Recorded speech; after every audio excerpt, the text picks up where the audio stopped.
CCN news एक पाऊल महाराष्ट्रासाठी। बुलढाणा शहरात जिल्हा क्रीडा विभागाच्या वतीने क्रीडा संकुल परिसरामध्ये कोट्यावधी रुपये खर्च करून 2005 साली भव्य दिव्य आणि सुसज्ज असा स्विमिंग पूल बांधण्यात आला। काही वर्ष हा स्विमिंग पूल सुरळीत सुरू होता, मात्र त्यानंतर स्विमिंग पूलला लिकेज सुरू झाले आणि त्याचे मेंटेनन्स लाखोच्या घरात गेले।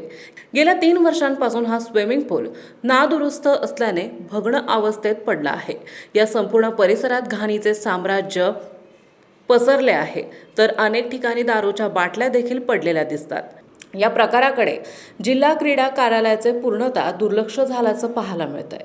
या स्विमिंग पूलच्या दुरुस्ती आणि देखभालीसाठी गेल्या वर्षात जिल्हा क्रीडा विभागाने 1,80,00,000 रुपयांचा निधी उपलब्ध करून देण्याचा प्रस्ताव सार्वजनिक बांधकाम विभागाकडे पाठवलेला आहे, मात्र गेल्या वर्षभरापासून हा प्रस्ताव धूळ खात पडला आहे।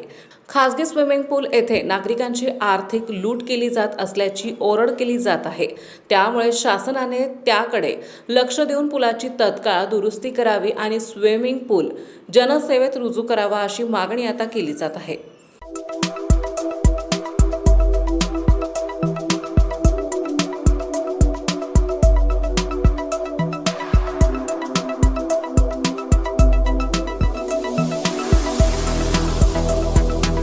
तसेच आपल्या भागातील महत्त्वाच्या बातम्या पाहण्यासाठी CCN न्यूज डेस्क चॅनलला सबस्क्राइब करा आणि बेल आयकॉन प्रेस करा।